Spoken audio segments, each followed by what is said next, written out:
Hi everyone, welcome to Fridays with Friends.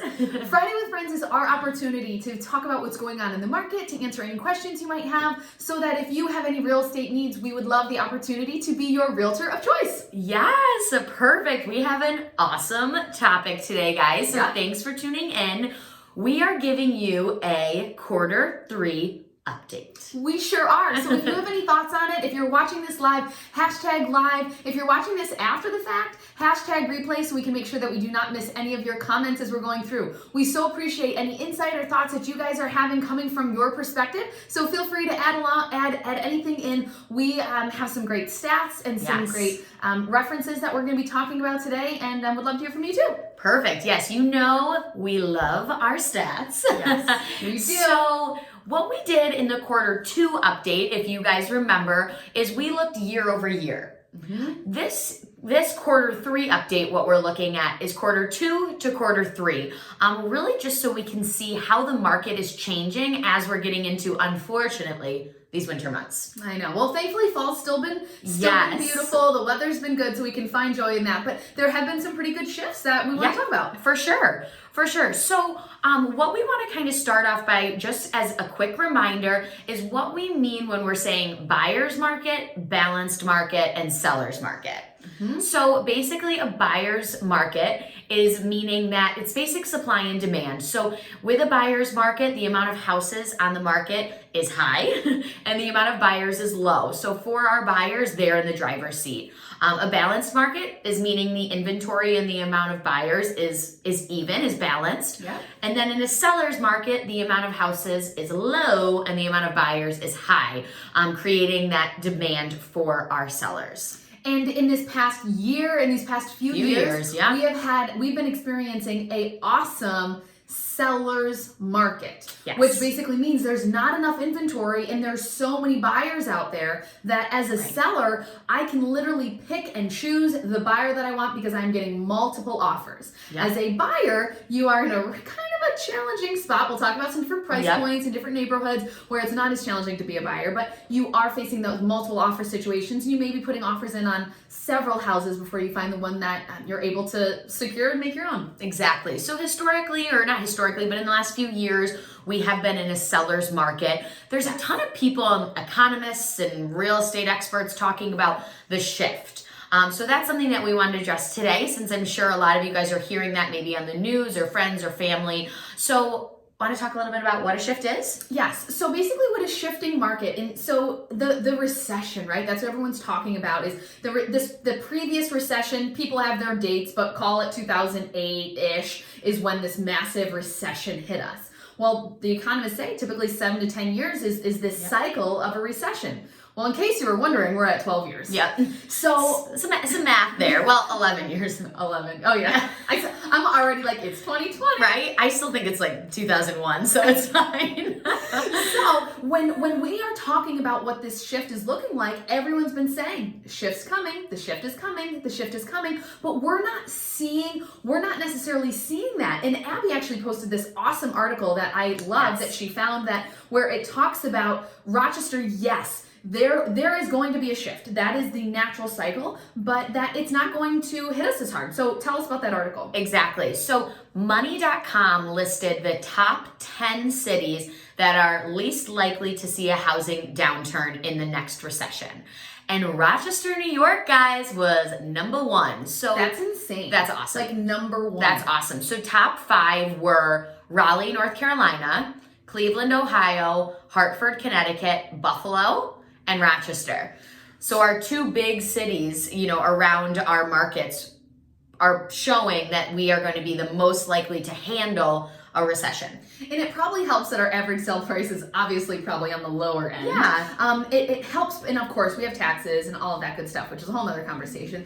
But the key is that with that stability, it's talking about I think it's the median home sale price to household income ratio. And the fact that that's at 2.6, which is a great place for it to be, instead of these places where cost of living is insane, but the average household living might be very similar to what we have here in Rochester. Yep. So this article is looking at The median home sale. And we'll post it. We'll post it so you guys can read it too. Exactly. Average home loan to home value ratio, year to year home price volatility, so how much it's going up and down, and then the share of home sales that are flips. And we're actually only at 4.6%.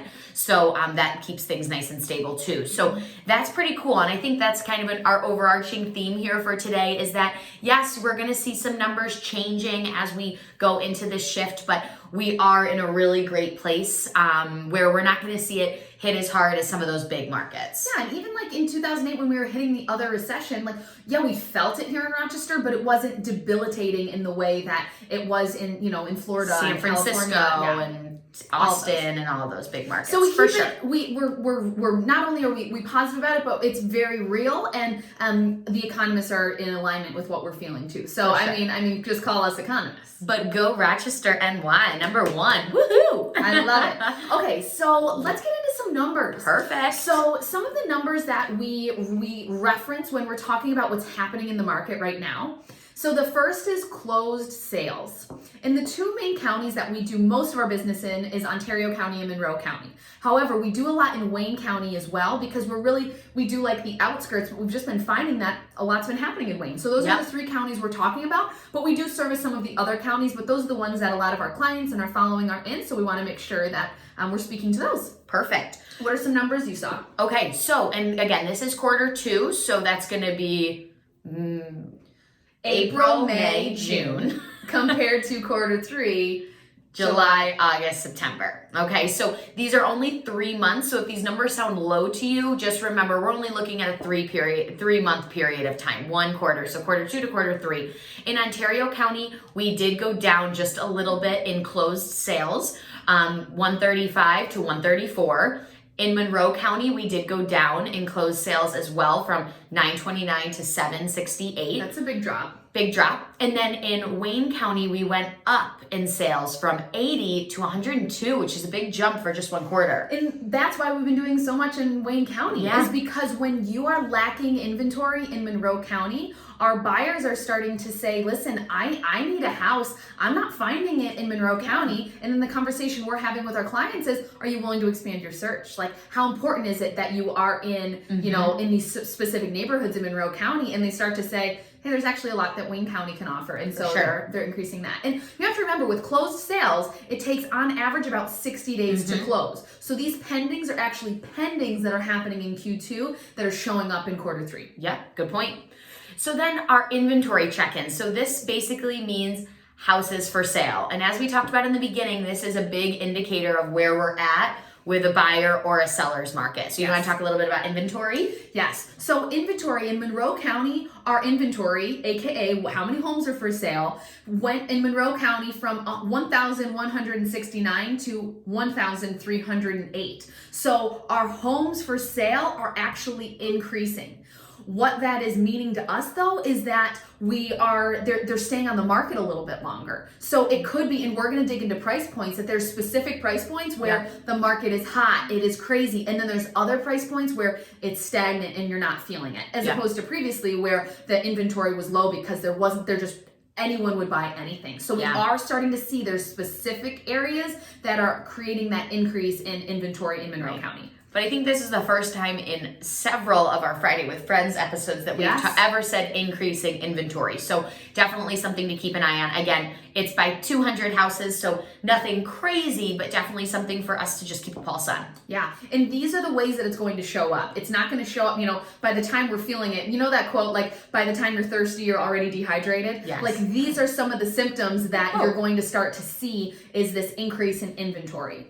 For sure. So when we're shifting, and hey, you know what, we also, like, the reality is it's October right now. You know, it's not like there's a shift in the market and the economy, but then there's also this real shift in time. Natural winter shift that we see all the time. So with a lot of these numbers, good old upstate New York. Good old winter months for sure. So that's without a doubt something to keep in mind. Now, Ontario County, the homes for sale went from 449 to 433. So in Ontario County, they've decreased. Now we could use the concept that they're selling quicker, that Ontario County, it's nice and quick, but also Ontario County has a very heavy new build percentage. And Canandaigua, Victor, Farmington, all of those places have a ton of new build tracks popping up. So when we talk about inventory, when a builder lists their lots for sale, they may list one spec house. So that inventory could mean that that could leave room for 7 other houses that they just only had one active listing as inventory. So that decrease could mean more of an increase in new builds. For sure. Perfect. And that's just not reflected.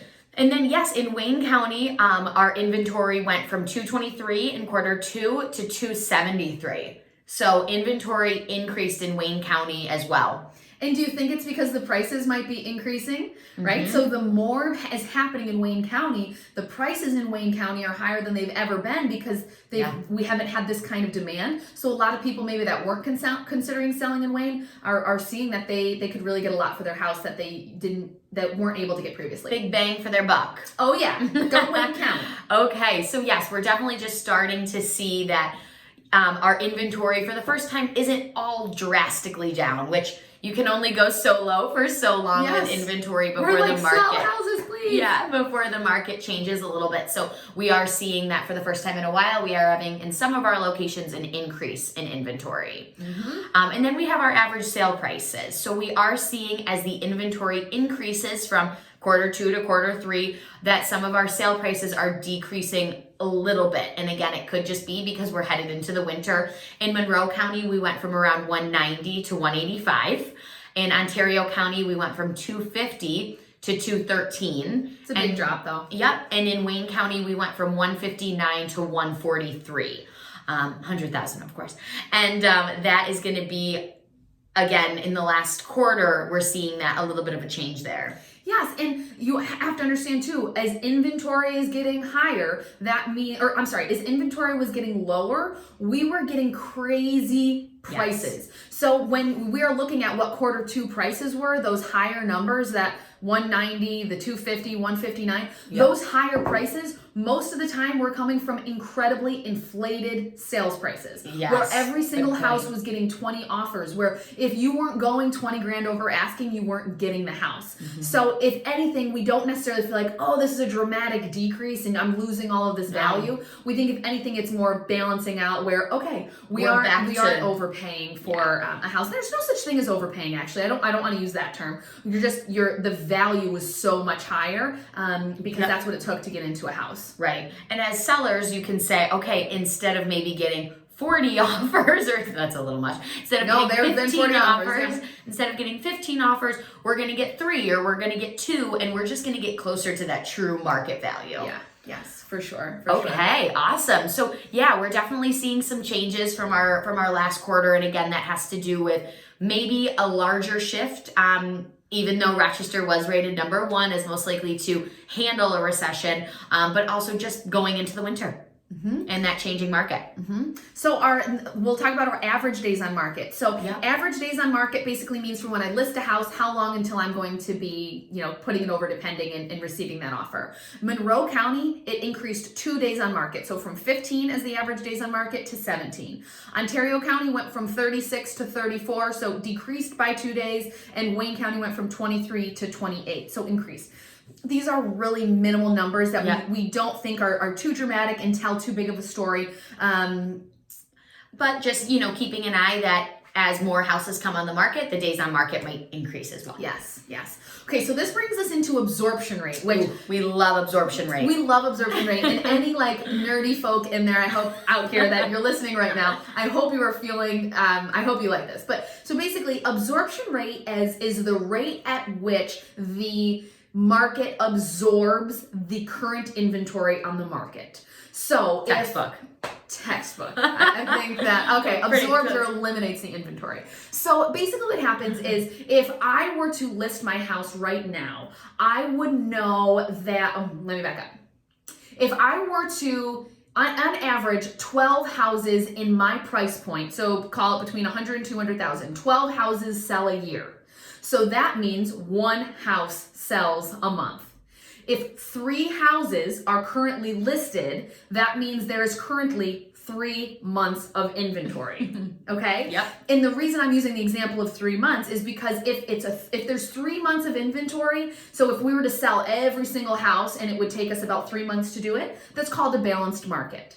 balanced. If it is more, if there's more than 3 houses, let's say that there's 5 houses, then that is not a balanced market. That's actually a buyer's market because the buyer is in control because there's so many houses for sale and the buyers can take their pick. Yep. On the opposite side, which is what we've been experiencing, is if the days on market, if the absorption rate is less than 3 months, that's when it's going to be tough for the buyers to be able to get the house because the sellers are the ones in control. Yeah. So that's absorption rate. So this three months is balanced, and either way it determines if you're a buyer's or a seller's market. Yep. So that makes sense? Yeah, that was okay, great. Perfect. Okay, thanks. So what we're going to do is we're going to go through some neighborhoods, some towns, some price points so you can kind of see where you might land. Just keep in mind that 3 months is the tipping point. So if we hear under 3 months, that's when we're considered, okay, your specific market price point is in a seller's market. If we're above 3 months, that's when we know that we're leaning a little bit more towards a buyer's or a balanced market.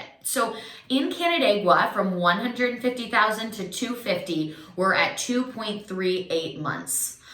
If we increase 250 to 350, we're at 3.68 months. And if we're at that higher price point, we're at actually just around 3 months. So throughout all of the Canandaigua market, we're anywhere from like 2.5 months to 3.5 months. So we're really within that balanced market. Which is it's a great place to be. If you're a buyer, you're not pulling your hair out. If you are a seller, it's tough. I almost feel like the sellers have this little bit of, because it was so low for so long, or even sometimes, we always say that like our Canandaigua like feels like, oh, all this action that's happening in Monroe County or some of these higher markets. Why isn't my house selling right away? But there's a balance that comes that's really nice that Canandaigua experiences. Yeah, for sure. That 3 months could feel like forever, but on average, that's what you're facing around those price points. Exactly. Okay. So Victor? So in Victor, between 150 and 250, it's actually increased from last quarter. Yep. From last quarter, Victor 150 to 250 was 0.65 months. So that